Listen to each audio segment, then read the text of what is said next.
तो प्यारे मित्रों, आज प्रयागराज महाकुंभ मेले में एक विचित्र घटना घटी। अघोरियों और पुलिस के बीच हुई हाथापाई। तो प्यारे मित्रों, आज की वीडियो में इसी पर बात करते वाले हैं। तो प्यारे मित्रों, अगर आप हमारे चैनल पर नए आए हैं तो चैनल को सब्सक्राइब कर ले। प्रयागराज महाकुंभ एक ऐसा महासंगम जहां आस्था, परंपरा और आध्यात्मिकता का महासागर उमड़ता है। लाखों श्रद्धालु गंगा, यमुना और अदृश्य सरस्वती के पावन संगम में स्नान कर अपने पापों का प्रायश्चित करते हैं। संतों, नागा साधुओं, अघोरियों और विभिन्न संप्रदायों का यह सबसे बड़ा धार्मिक मेला होता है। लेकिन 2025 के महाकुंभ के दौरान एक ऐसी अप्रत्याशित घटना घटी जिसने पूरे मेले में हड़कंप मचा दिया। यह घटना तब हुई जब पुलिस और अघोरियों के बीच एक जबरदस्त भिड़ंत हो गई। वह सुबह का समय था जब संगम तट पर नागा साधु और अघोरी अपनी साधना और स्नान में लीन थे। पूरा वातावरण मंत्रोच्चार, शंख ध्वनि और श्रद्धालुओं की आस्था से सराबोर था। तभी अचानक एक छोटी सी बात ने विकराल रूप ले लिया और देखते ही देखते यह मामला महाकुंभ के इतिहास की सबसे चर्चित झड़पों में शामिल हो गया।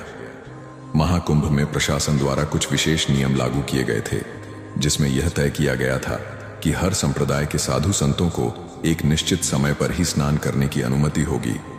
यह नियम व्यवस्था बनाए रखने के लिए था, क्योंकि श्रद्धालुओं की भारी भीड़ के चलते प्रशासन को किसी भी तरह की अराजकता रोकनी थी। लेकिन अघोरियों का एक समूह, जो अपने नियमों और स्वतंत्र जीवन शैली के लिए प्रसिद्ध है, इन सरकारी नियमों को नहीं मान रहा था। अघोरी परंपरागत रूप से किसी भी बंधन को नहीं मानते और वे अपने समयानुसार संगम में स्नान करना चाहते थे। जब पुलिस अधिकारियों ने उन्हें स्नान के लिए रोका और अपने निर्धारित समय का पालन करने को कहा, तो अघोरियों में आक्रोश फैल गया। उनका मानना था कि गंगा मां का आशीर्वाद प्राप्त करने के लिए किसी को समय सीमा में नहीं बांधा जा सकता। पहले तो यह बहस सामान्य रही, लेकिन जैसे जैसे पुलिस ने उन्हें हटाने की कोशिश की, मामला गर्मा गया। अघोरियों की क्रोधित भीड़ ने पहले पुलिस के साथ बहस की, लेकिन जब पुलिस ने बल प्रयोग करना शुरू किया तो मामला हाथ से निकल गया। अघोरियों ने अपनी पारंपरिक लाठी और त्रिशूल उठाकर विरोध शुरू कर दिया। कुछ अघोरियों ने गेरुआ भभूत से लथपथ होकर अपने तंत्र मंत्र का प्रयोग करते हुए आक्रोश व्यक्त किया। पुलिस भी पीछे हटने को तैयार नहीं थी। उसने पहले हल्का बल प्रयोग किया, लेकिन जब स्थिति बेकाबू होने लगी तो लाठीचार्ज का आदेश दे दिया गया। यह सुनते ही अघोरियों ने तांडव मचाना शुरू कर दिया। वे संगम के तट से मिट्टी उठाकर अपने शरीर पर मलने लगे और फिर पुलिस की ओर दौड़ पड़े। कुछ अघोरियों ने हवा में राख उछालकर तांत्रिक मंत्रों का जाप किया। अफवाहें फैलने लगीं कि कुछ पुलिसकर्मियों पर तंत्र मंत्र का प्रभाव हो रहा है, जिससे वे असहज महसूस कर रहे हैं। लाठीचार्ज के बावजूद अघोरी पीछे नहीं हटे। उन्होंने अपने त्रिशूल हवा में लहराए और कुछ पुलिस वालों की वर्दी तक खींच डाली। कई पुलिसकर्मी घिर गए और भागने को मजबूर हो गए। यह देखकर वरिष्ठ अधिकारियों को स्थिति की गंभीरता का एहसास हुआ और उन्होंने अतिरिक्त बल बुलाने का आदेश दिया। स्थिति को नियंत्रित करने के लिए प्रशासन को अतिरिक्त पुलिस बल और रैपिड एक्शन फोर्स (RAF) बुलानी पड़ी। मेला क्षेत्र में धारा 144 लगा दी गई और भारी संख्या में पुलिसकर्मियों को तैनात कर दिया गया। अंततः महंतों और अखाड़ा परिषद के वरिष्ठ संतों को इस झगड़े को शांत कराने के लिए आना पड़ा। उन्होंने दोनों पक्षों को समझाया कि यह पावन स्थल है और यहाँ हिंसा का कोई स्थान नहीं है। संतों और अघोरियों के बीच बातचीत चली और अंततः यह तय हुआ कि अघोरियों को एक विशेष समय पर स्नान करने की अनुमति दी जाएगी, लेकिन इसके लिए प्रशासन को पहले से सूचित करना होगा। अघोरियों और पुलिस की झड़प का प्रभाव इस अप्रत्याशित घटना ने महाकुंभ में आए श्रद्धालुओं को हैरान कर दिया। इस झड़प के बाद प्रशासन को अपने सुरक्षा इंतजामों को और कड़ा करना पड़ा। संत समाज और पुलिस के बीच वार्ता बढ़ी। इस घटना के बाद पुलिस और संतों के बीच समन्वय बैठकें हुईं ताकि भविष्य में इस तरह की घटनाएं न हों। श्रद्धालुओं की सुरक्षा सुनिश्चित की गई। प्रशासन ने श्रद्धालुओं को भरोसा दिलाया कि उनकी सुरक्षा प्राथमिकता है। अघोरियों की स्वतंत्रता पर चर्चा। अघोरियों के लिए विशेष प्रावधान किए गए। ताकि उनकी परंपराओं और सरकारी नियमों में संतुलन बनाया जा सके। अघोरियों और पुलिस के बीच हुई झड़प के बाद मेला क्षेत्र में तनाव का माहौल था। प्रशासन ने स्थिति को नियंत्रण में कर लिया था, लेकिन अघोरियों का गुस्सा अभी शांत नहीं हुआ था। वे अपने अखाड़े में लौटकर अपने गुरु और अन्य वरिष्ठ संतों के साथ मंत्रणा कर रहे थे। अघोरियों का मानना था कि पुलिस ने उनके अधिकारों और परंपराओं का अपमान किया है। वे इस अपमान का बदला लेना चाहते थे, लेकिन किसी खुले संघर्ष से बचते हुए तंत्र मंत्र और आध्यात्मिक शक्तियों के माध्यम से अपनी बात मनवाने की योजना बना रहे थे। अघोरियों के गहरे साधना वाले तंबू से एक रात अचानक अजीबोगरीब घटनाएं शुरू हो गईं। पुलिस शिविरों में अजीब घटनाएं।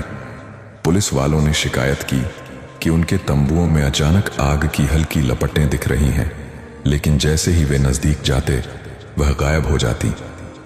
अघोरियों की रहस्यमय हंसी। आधी रात को संगम तट के पास से अघोरियों की रहस्यमय हंसी गूंजने लगी। ऐसा लग रहा था मानो वे किसी अदृश्य शक्ति को बुला रहे हों। भूतिया परछाइयां। कुछ पुलिस वालों ने बताया कि उन्हें रात में अपने तंबू के आसपास काले साए घूमते नजर आए, लेकिन जब उन्होंने टॉर्च जलाकर देखा तो कुछ नहीं था। अचानक बीमार पड़ते पुलिसकर्मी। अघोरियों से झड़प करने वाले कुछ पुलिसकर्मी अचानक बीमार पड़ने लगे। उन्हें तेज बुखार और अजीब सपने आने लगे, जिनमें वे खुद को किसी गहरे अंधेरे में गिरता महसूस कर रहे थे। मेला क्षेत्र में अब दो धाराएं बन गई थीं। एक वे जो पुलिस को सही मान रहे थे, और दूसरे वे जो मानते थे कि अघोरियों का अपमान करना गलत था।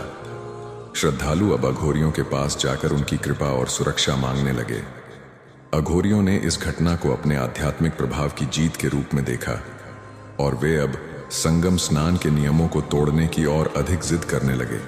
लेकिन प्रशासन भी हार मानने को तैयार नहीं था। जब यह खबर अखाड़ा परिषद के वरिष्ठ संतों तक पहुंची तो उन्होंने मामले को और ज्यादा बिगड़ने से रोकने का निर्णय लिया। संतों की एक सभा बुलाई गई, जिसमें सभी बड़े अखाड़ों के महंत और अघोरियों के गुरु शामिल हुए। संतों ने अघोरियों को समझाने की कोशिश की कि प्रशासन से टकराव उचित नहीं है, क्योंकि इससे कुंभ मेले की पवित्रता भंग होगी।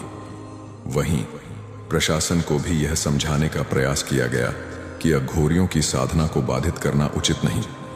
दोनों पक्षों के बीच घंटों चली बातचीत के बाद एक समझौता हुआ। अघोरियों को विशेष स्नान का अधिकार दिया जाएगा, लेकिन वे बिना अनुमति के स्नान नहीं करेंगे। प्रशासन उनके क्षेत्र में दखल नहीं देगा जब तक कि वे किसी नियम का स्पष्ट उल्लंघन नहीं करते। पुलिस अघोरियों के प्रति सम्मानजनक रवैया अपनाएगी और उनके साथ किसी प्रकार का बल प्रयोग नहीं किया जाएगा। अघोरी अपनी तंत्र मंत्र शक्तियों का उपयोग किसी को डराने के लिए नहीं करेंगे। इस समझौते के बाद माहौल शांत हो गया, लेकिन अघोरियों की रहस्यमय गतिविधियां अभी भी जारी रहीं। श्रद्धालु अब पहले से भी अधिक संख्या में उनके तंबुओं की ओर आकर्षित हो रहे थे, और लोग उनके पास जाकर तंत्र मंत्र का ज्ञान लेने लगे। कुछ लोगों का मानना था कि यह सिर्फ अघोरियों का मनोवैज्ञानिक प्रभाव था, जबकि कुछ मानते थे कि उन्होंने सच में कुछ अलौकिक शक्तियों का उपयोग किया था। हालांकि प्रशासन ने इस मामले को यहीं समाप्त मान लिया और मेला शांतिपूर्वक जारी रहा। लेकिन कुछ पुलिसकर्मियों ने बाद में भी अजीब अनुभवों की शिकायत की। उनमें से कुछ ने बताया कि जब वे मेले से वापस लौटे तो उनके सपनों में अघोरी आते और उन्हें किसी रहस्यमय स्थान पर बुलाते। क्या अघोरियों की शक्ति का प्रभाव सच में पुलिस वालों पर पड़ा था, या यह सिर्फ डर और मन का भ्रम था? इसका जवाब शायद कोई नहीं जानता, लेकिन प्रयागराज महाकुंभ की इस घटना ने हमेशा के लिए एक रहस्यमय कहानी छोड़ दी, जिसे लोग वर्षों तक याद करते रहेंगे।